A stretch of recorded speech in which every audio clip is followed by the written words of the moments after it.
रिधान पोटात असल्यावर तर कुठे फिरायचा प्रश्नच येत नाही.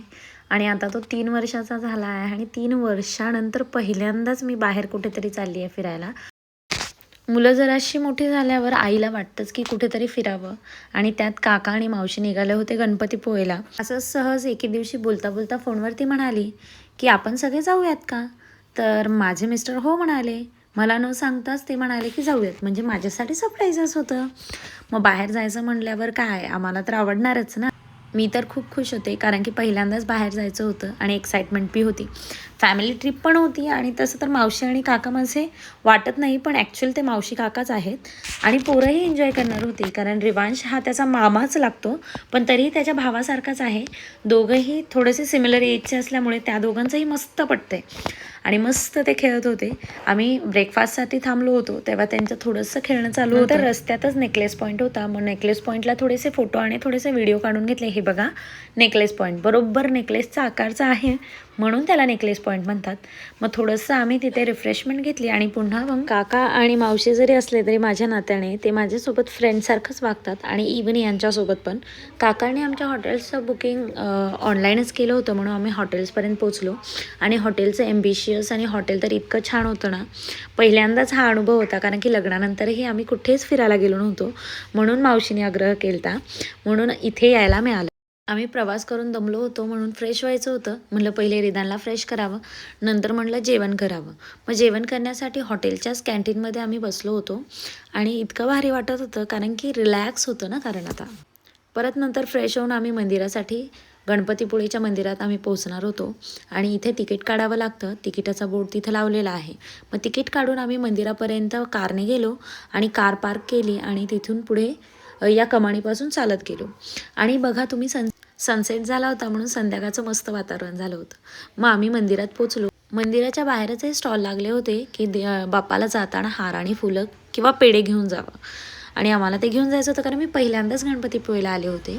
बाप्पाकडे मागण्यासारखं तर काही नव्हतं, पण म्हटलं माझ्या सगळ्या घरच्यांना सुखी ठेव आणि हेल्दी ठेव. तेवढं बोलून मग आम्ही निघालो आणि गणपतीचं मंदिर बघितलं.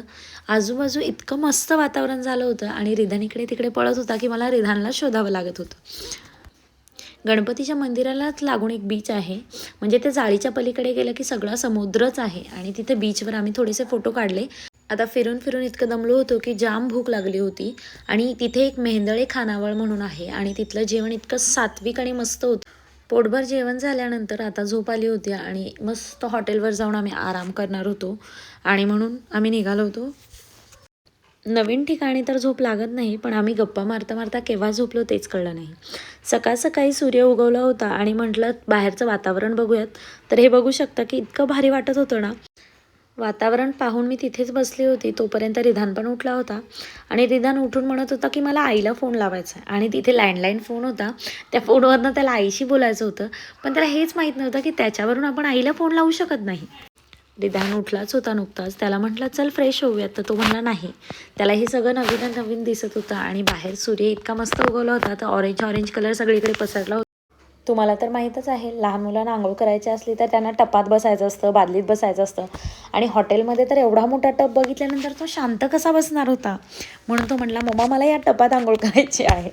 त्यामुळे त्याला गरम पाणी त्यात काढून दिलं आणि तो मस्त खेळत बसला. आणि मग काय, खेळतच बसला. खूप वेळ खेळल्यानंतर दमल्यानंतर तो बाहेर आला आणि मग म्हणला मम्मा मला भूक लागली. मग म्हटलं थांब चल आपण आवरूयात आणि आता बाहेर जायचं. मग आता बीचवर जायचं आहे, फिरायला जायचं आहे म्हटल्यावर आम्ही पण थोडंसं रेडी होत होतो आणि मलाही थोडंसं आवरायचं होतं. मग आवरल्यानंतर स्वतःलाच निहाळत बसले आणि यांना म्हटलं थोडंसं माझे फोटो काढा, रील काढूयात. थोडासा टाईमपास केल्यानंतर फोटो वगैरे काढल्यानंतर आम्हाला नाश्ता करायला जायचं होतं. घरात असल्यावर तर कामातच वेळ जातो, पण बाहेर गेल्यावर फिरता फिरताच वेळ कसा जातो कळतच नाही. आणि त्यात रिधानच्या खुर्चीच्या इथेच मणिमाव आली होती आणि रिधान मणिमावलाच बघत होता. मी त्याला चारत होते तर तो त्या मणिमावला खायला देत होता आणि मणिमाव पण त्याच्याकडे पाहत होती कारण की दादा खायला देत होता. आणि नंतर परत आम्ही बीचच्या साईडला निघालो. फायनली बीचवर पोचलो आणि बीचवर तर तुम्हाला माहिती आहे पोरांना मज्जा किती येते आणि कधी एकदाचं पाण्यात जातो असं झालं होतं. आपल्याला सुद्धा समुद्र बघितल्यावर कधी एकदा मोकळ्या पायाने समुद्रात जातोय असं होतं. समुद्राच्या रेतीवर पाऊल खुणा तर अशा दिसतात की असं वाटतं एकदम मऊ मऊ लागते आणि पाण्यात पाय टाकल्यावर तर इतकं भारी वाटतं ना, एकदम रिलॅक्स फील होतं. आणि मी आणि रिधान इतकी मज्जा करत होतो. आणि नंतर मग रिधानने एवढं पाणी पहिल्यांदाच पाहिलं होतं आणि त्याला तोल सांभाळलाच नाही आणि तो पाण्यातच पडला. मग नंतर पप्पा आणि मी थोडेसे फोटो काढून घ्यावेत म्हटलं आणि छोटासा व्हिडिओ पण काढला होता. फिरायला जायचं म्हटल्यावर कोकणातली मज्जा वेगळीच असते. समुद्र किनारा आणि शांत वातावरण आणि आजूबाजूचं वातावरण बघता इतकं भारी वाटतं ना. आपण फिरायला गेलोय तिथला प्रत्येक क्षण जपून ठेवता आला पाहिजे म्हणून आम्ही खूप जास्त एन्जॉय करत होतो. आणि आम्हाला फोटो आणि व्हिडिओ काढण्याचं भानच नव्हतं, तरी पण मी या दोघांचे फोटो आणि व्हिडिओज कलेक्ट करत होते आणि त्यांचे फोटो पण क्लिक करत होते. रिधान तर खूप भारी बसला होता आणि अजिबात त्याने त्रास दिला नाही ना. आम्ही छोटासा व्हिडिओ काढला फॅमिलीचा पण, तेव्हा आमच्यासोबत राया नव्हता. असंच पाण्यात जाता जाता आम्हाला जेलीफिश भेटली होती आणि जेलीफिशला हात लावायचा नसतो असं म्हणतात आणि ती आपल्याला चावते किंवा हाताला खाज सुटते, म्हणून मग काकांनी थोड्या वेळाने ती जेलीफिश पाण्यात सोडून दिली. पुन्हा पाण्यात खेळून किती दमायला होतं तुम्हाला सगळ्यांना माहीतच असेल. मग पाण्यातनं बाहेर आल्यानंतर आम्ही म्हटलं छोटासा ब्रेक घ्या. तिथे समुद्र किनाऱ्यावरच उसाचा ताजा रस होता. आम्ही तो उसाचा रस पिला आणि पुन्हा हॉटेलवर आलो. आणि हॉटेलवर आल्यावर म्हटलं हॉटेलचं जेवण न करता आम्ही बाहेर जेवायला गेलो. मग काय, उन्हाळ्याचा सीझन असल्यामुळे आम्ही आमरस थाळी ऑर्डर केली आणि मुलांना तर आमरस किती आवडतं हे तुम्हाला सगळ्यांना माहीतच असेल. कोकण साईडला फिरायला जाण्याचा एक फायदा आहे, त्या साईडला जेवण घरगुती पद्धतीचं मिळतं. म्हणजे चपाती असो, भाकरी असो किंवा वरण भातसुद्धा पोरांना खाण्यालायक असतं. आणि मग काय, तिथे आम्ही गेलो, तिथे आमरस थाळी तर होतीच, शिवाय तिथे मोदकही होते आणि ते पण एकदम तुपातले. काका आमचे फूड लवर आहेत. प्रेझेंटेशन तर इतकं भारी केलं. तुम्हाला असं वाटलं असेल की गणपतीपुळेला गेलेत म्हटल्यावर तिथं मोदक सहज मिळत असेल, तर असं नाही. तिथे आम्ही एका खानावळमध्ये थांबलो होतो आणि तिथे ताजे ताजे मोदक, उकडीचे मोदक तयार केले होते. आणि मग काकाने मस्त ते फोडून त्याच्यावर तुपाची धार सोडली आणि नंतर ते खाण्यासाठी तयार होते. कधी एकदाचं तोंडात घालतोय असं झालं होतं. आणि खरंच पहिला घास त्यांनी मावशीला भरवला, असं त्यांचं प्रेम एकदम तुपात सारखं. इथं पोरं आम्हाला चाराणा चाराणा म्हणून बसली होती, मग त्यांनाही आमरस चारला. नंतर आम्हीही जेवण करून बाहेर पडलो. साजूक तुपातले मोदक खाऊन आणि व्हेज थाळी खाऊन आता म्हटलं काहीतरी वेगळं ट्राय करावं, म्हणून इथं फिश थाळी ट्राय करायला आम्ही आलो होतो आदित्य खानावळला. आणि मग आम्ही एक सुरमई थाळी आणि एक पापलेट थाळी मागवली होती. आणि मावशीला तर प्रॉन्स आवडतात, मग तिने प्रॉन्स फ्राय थाळी मागवली होती. मग अशी वेगवेगळी थाळी बघून इथे तर बघा किती मस्त. आणि असं म्हणतात की कोकणातले मासे एकदम फ्रेश असतात आणि तिथलं माशांचं जेवण पण एकदम भारी असतं.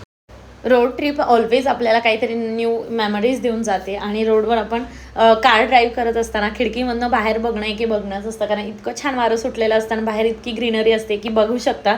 इतका छान रस्ता वाटत होता, असं वाटत होतं तिथं थांबवून मस्त व्हिडिओ आणि फोटोज काढावे. आणि रिधानला पण कंट्रोल नाही झालं की त्याला पण बाहेर बघायचं होतं, मग थोडंसं त्याला पण बघू दिलं आणि त्याला खूप भारी वाटत होतं. मग त्याचाही छोटासा व्हिडिओ काढला. त्याला खूप भारी वाटत होतं. जसं जसं मुलांना कळतं आपण मुलांसाठी फिरतो आणि स्वतःसाठी कमी, असं होतं. सूर्य मावळत होता आणि सगळीकडे मस्त ऑरेंज कलरचा कलर पसरला होता आणि इतकं भारी वाटत होतं ना. आणि घाटातनं आम्ही चाललो होतो. आता येणार होतं महाबळेश्वर. आणि महाबळेश्वरला काय फेमस आहे तुम्हाला सगळ्यांना माहीतच असेल, स्ट्रॉबेरी मिल्कशेक.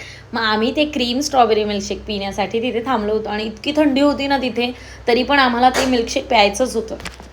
तशीही जेवणाची वेळ झाली होती, पण आम्ही इतके मस्त फिश फ्राय थाळी खाल्ली होती, तर म्हटलं आता साधंच काहीतरी खावं. मग पराठे मागवले होते आणि चीज पिझ्झा खायचा होता पोरांना, म्हणून पिझ्झा मागवला होता.